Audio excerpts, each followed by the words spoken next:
Ahmadiyah dikenal sebagai Islam minoritas, namun kini telah berkembang di ratusan negara, menyebar hingga Amerika, Eropa, juga Indonesia. Lantas, apa saja yang telah dilakukan Muslim yang satu ini?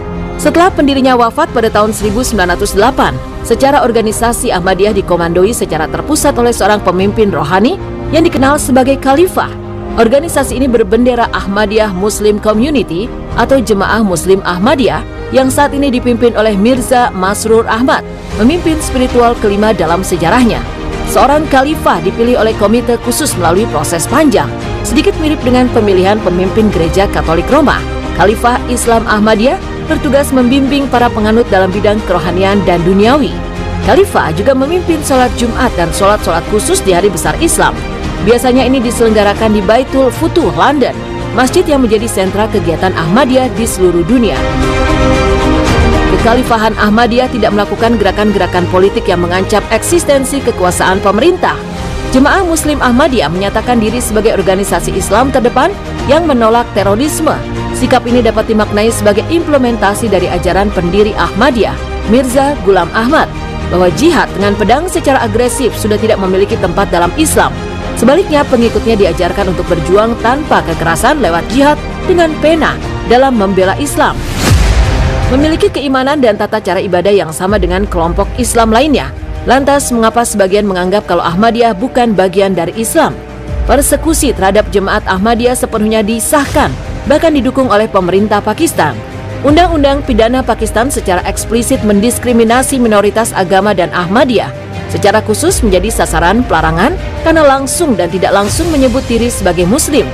Ahmadiyah dilarang menyebut masjid sebagai tempat ibadah atau menggunakan azan dan berdoa sebagaimana kaum Muslim.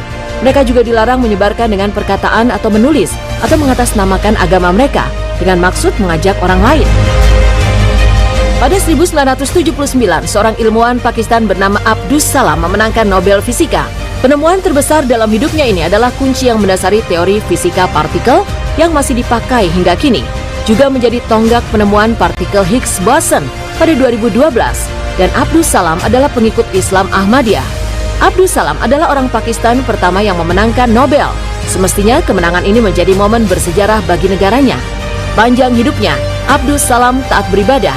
Ketika bekerja sepanjang hari di rumahnya di London, ia lakukan sambil memutar rekaman lantunan ayat-ayat suci Al-Quran. Ia juga tidak pernah melihat keyakinannya sebagai halangan untuk ilmu pengetahuan. Bahkan ia menganggap kedua bidang ini bekerja saling berkelindan. Ia kerap mengaku kepada banyak sejawatnya, sebagian besar ide-ide datang kepadanya dari Tuhan. Abdus Salam bekerja keras menemukan teori dasar fisika yang bisa menjelaskan semua teori fisika partikel yang dikatakannya mirip dengan keyakinannya.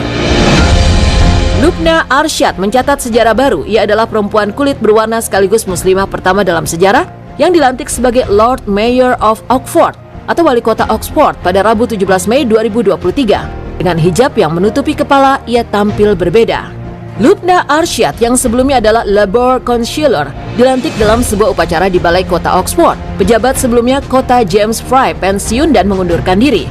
Lubna Arsyad terpilih sebagai anggota Dewan Kota pada tahun 2018 mewakili Cowley Marsh pada awalnya dan kemudian karena perubahan batas pemilihan, sekarang melayani Temple Cowley.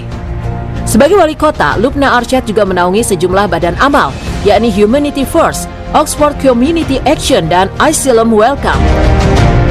Kepala Organisasi Riset Ilmu Pengetahuan, Sosial dan Humaniora Badan Riset dan Inovasi Nasional, Ahmad Najib Burhani menilai usaha-usaha Ahmadiyah dalam menerjemahkan Al-Quran.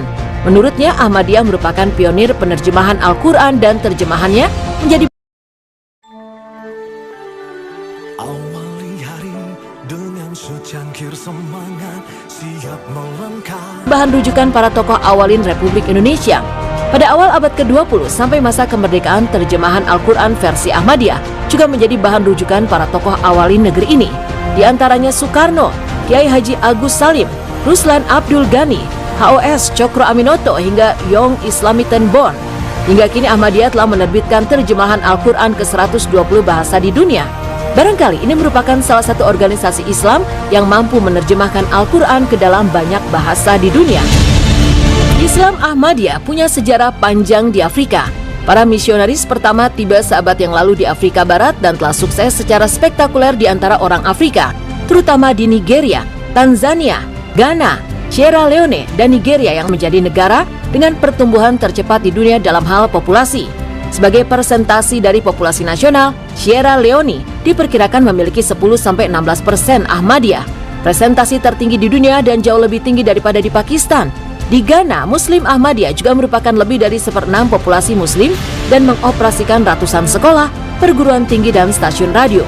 Di Burkina Faso, stasiun radio Ahmadiyah bersaing secara agresif dengan stasiun Muslim Sunni lainnya untuk menyebarkan dakwah Muslim Afrika yang sebelumnya sebagian besar non-denominasi yang menggabungkan kepercayaan animisme tradisional mereka yang sinkron dengan mistisisme Sufi. Langkah ini terbayar dengan dibangunnya ratusan masjid Ahmadiyah di Afrika, dengan acara-acara Ahmadiyah dihadiri oleh para pejabat dan bahkan ulama Muslim lainnya di Afrika. Di Afrika, banyak Muslim arus utama termasuk ulama tidak Ahmadiyah sebagai sesat. Sangat kontras dengan yang terjadi di Asia Selatan. Dari sekitar 12 juta Ahmadiyah di dunia, sebagian besar dari mereka kini tinggal di Afrika. Jamaah Ahmadiyah hingga saat ini sedang terus bekerja menyebarluaskan Islam ke seluruh pelosok dunia dengan cinta dan damai. Upaya-upaya yang dilakukan oleh Muslim Ahmadiyah dalam menyebarluaskan Islam dan ajaran Nabi Muhammad Sallallahu Alaihi Wasallam ke seluruh pelosok dunia, di antaranya ialah dengan cara mengirimkan mubalik Islam ke seluruh negara di semua benua. Mereka bekerja siang dan malam mendakwahkan Islam kepada masyarakat dunia yang sebelumnya sama sekali belum mengenal Islam, mendirikan pusat-pusat misi dakwah di berbagai kota di negara di mana mereka ditugaskan. Kemudian mereka mendirikan masjid-masjid ketika dakwah telah berkembang untuk memfasilitasi para jamaah beribadah kepada Allah Subhanahu wa taala.